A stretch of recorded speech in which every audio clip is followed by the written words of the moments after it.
Travel hacks, those magical tips that promise to save you time, money, and stress.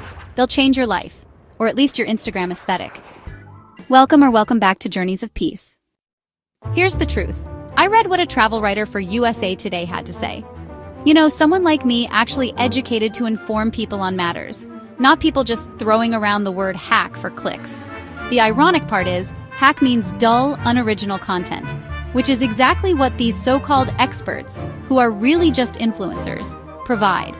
I've watched videos of these so-called genius hacks, and I'm here to tell you, most of them are about as useful as a solar-powered flashlight in a cave. In theory, a travel hack is a sneaky little tip to make your trip easier. In reality, they're either outdated, ineffective, or just plain scams. You know, influencers keep recycling the same tired advice. Roll your clothes, bring a reusable water bottle, wear merino wool, just dressed up with better lighting and Canva graphics. Honestly, it's like they're all reading from the same script.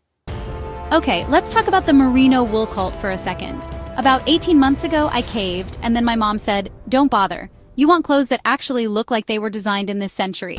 And yeah, I don't want overpriced clothes in colors I hate. The socks are the only useful garment. When I was on the Camino, I found out the whole "it keeps you cool and it resists odor" is a complete lie. Then there was the eSIM situation. Oh, the eSIM situation. So, an influencer promised cheap international data with their exclusive discount code. What did I actually get?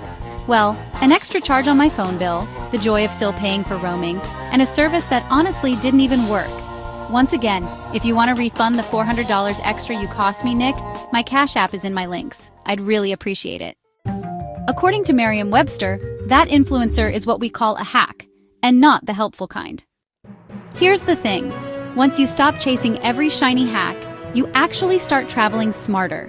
Instead of wasting money on overpriced travel clothes or, sketchy tech gimmicks, try actual skills, learning a bit of the local language, researching real transit options, or, brace yourself, asking locals for advice.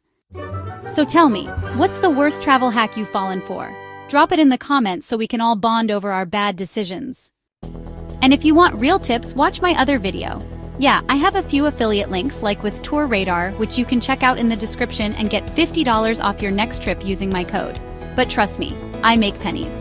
Also, please like, share, and subscribe. I know some people appreciate honesty.